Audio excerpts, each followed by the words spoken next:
Abang juga kan terkenal dengan gaya glamor, berani, tegas, lugas gitu. Tapi kapan sih Bang, Abang ngerasa sedih, sendirian, kesepian? Pernah nggak? Ngerasa sedih dulu deh. Pertama saya sedih kalau saya tahu perkara saya bakal kalah. Karena kita itu sebagai pengacara senior, kita bisa tahu perkara itu, misalnya di pertengahan nih, arahnya kemana kita udah tahu. Ini pasti kalah. Ya itu saya suka di kolam renang itu bisa mutar-mutar aja gitu, nggak karuan otaknya. Karena apa? What can I do? How do I say that to client? Bagaimana cara ngomong sama klien gitu loh. Ya. Kalau yang sedih yang lain belum ada. Yang lebih personal misalnya Bang, yang kayak misalnya sama keluarga. Belum ada. Belum ada? Iya. Ya, semuanya masih happy-happy. Ada hal yang Abang takutkan nggak misalnya? Apa nih? Nggak ada, belum ada. Belum ada juga? Belum ada. Momen sedih kalau misalnya kasus tahu mau kalah aja berarti? Iya, karena sekarang ini belum ada. Karena semuanya sehat, anak sehat. Istri saya juga bulan lalu liburan ke Berlin. Sekarang lagi di Korea. Tiba-tiba lagi sarapan nih. Ntar malam saya ke Korea ya Pak. Bayangin coba. Udah mau ke Korea malam ini, baru bilang sekarang. And oke. Gitu loh. Because saya percaya dia. Iya, Perginya sama tetangga-tetangga, ibu-ibu gitu loh. Kan lagi di Korea. Padahal bulan lalu baru dari Berlin. Bulan sebelumnya di Singapura. Oh, jadi itu ya. Jadi kalau dibilang kasihan istri Hotman, istri gue lagi bahagia. Ya. Istri gue lagi bahagia, ya. Iya. Ya, istri saya itu nggak di batas-batasi uang. Nah, Kadang-kadang itulah definisi mungkin menangis di atas pesawat ya, di atas pesawat bisnis kelas ke Korea, ke Berlin. Nggak juga sih ya, sebenarnya menangis bahagia ya mungkin ya. Bahagia.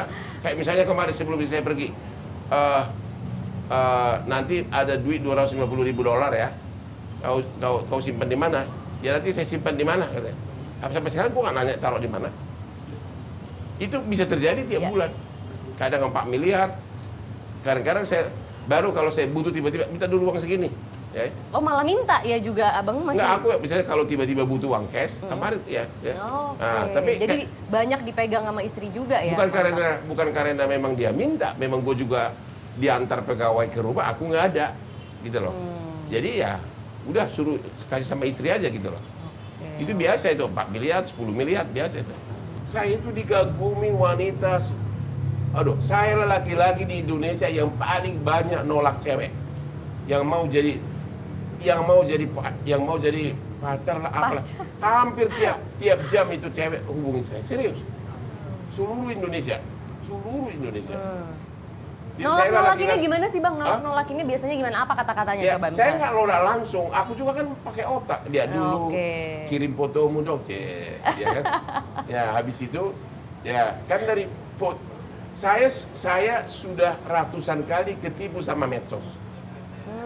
Di foto cakep. Di foto cakep pas ketemu. Tiba-tiba. Bopeng.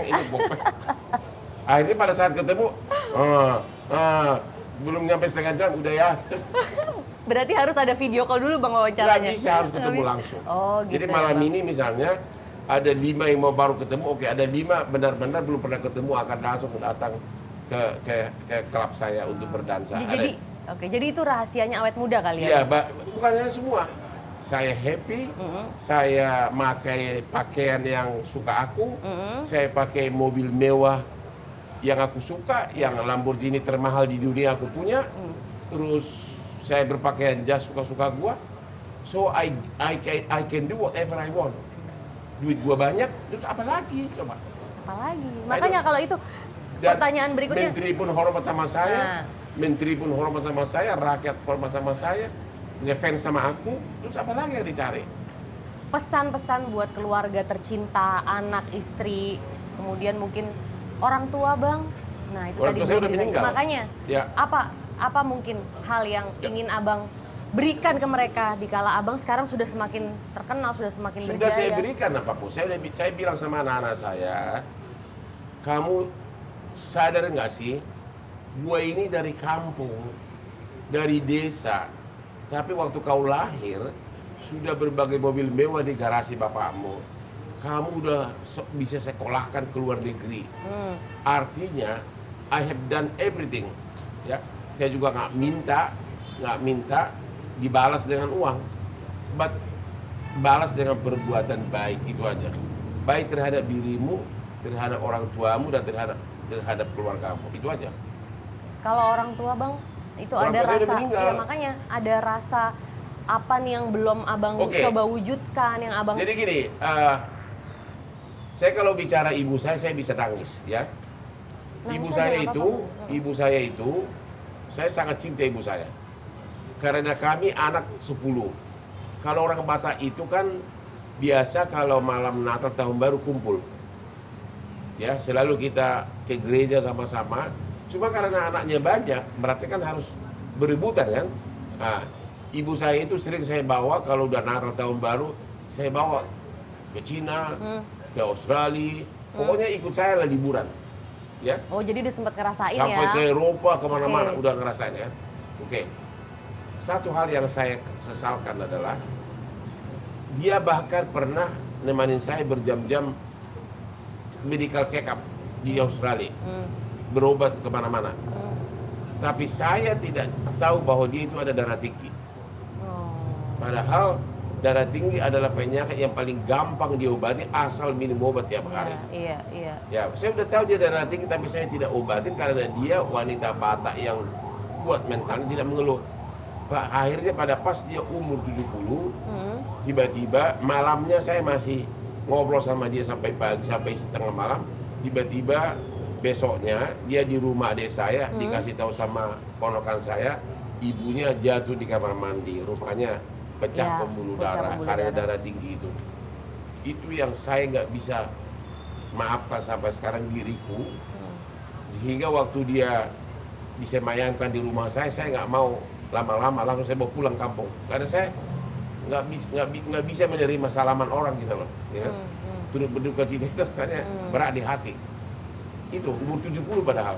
Berarti itu momen kesedihan Abang dong Itu ya. momen kesedihan saya. Saya sudah berusaha bahagiakan dia. Saya kirim dia ke Yerusalem. Iya. Karena saya nggak bisa, saya bayarin adik saya temanin, saya kirim ke Bali. Pokoknya kan saya nggak bisa, pokoknya semua udah. Bahkan pernah saya bawa dia naik mobil dari Roma sampai ke Paris, ya. Tapi penyakit dia saya tidak, kurang sensitif. Akhirnya dia meninggal gara-gara darah tinggi, stroke. Peran ibu apa yang Abang rasakan bisa membuat Abang seperti sekarang? Ya, oke, itu kesempatan. Orang tua saya di daerah Toba, ya namanya Kecamatan Lagu Putih. Orang tua saya adalah orang tua terkaya di daerah situ. Oke. Jadi kami bukan dari keluarga miskin. Bapak ibu saya pengusaha mobil. Jadi udah pewaris ya Bang ya, bukan Ya. perintis ya? Pengusaha mobil. Cuma Oke. dari kecil ibu saya itu benar-benar mendidik anaknya untuk selalu disiplin. Tiap malam dia wasin belajar. Setiap pulang sekolah, itu ibu saya langsung makan semua, habis itu dibawa ke sawah. Padahal pekerjaan di sawah itu banyak. Sawah kita banyak banget. Saya mencakul itu di sawah. Iya. Tapi bukan karena untuk cari uang.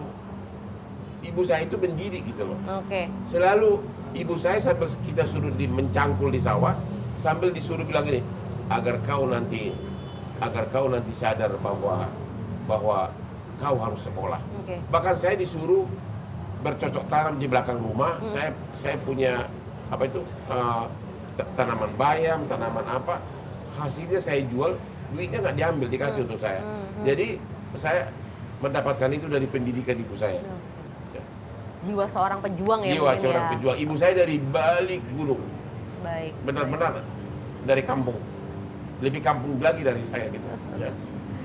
Itu jadi kepada orang-orang, kalau kau punya orang tua, jangan sampai kehilangan. Waktu dia lagi sehat, pastikan kau merawat kesehatannya. Rutin melakukan medical check up. Karena orang tua itu nggak cengeng. Kadang-kadang dia udah penyakit parah tapi dia nggak ngomong gitu. Itu penyesalan ya Bang? Ya sampai itu sekarang? penyesalan saya terbesar.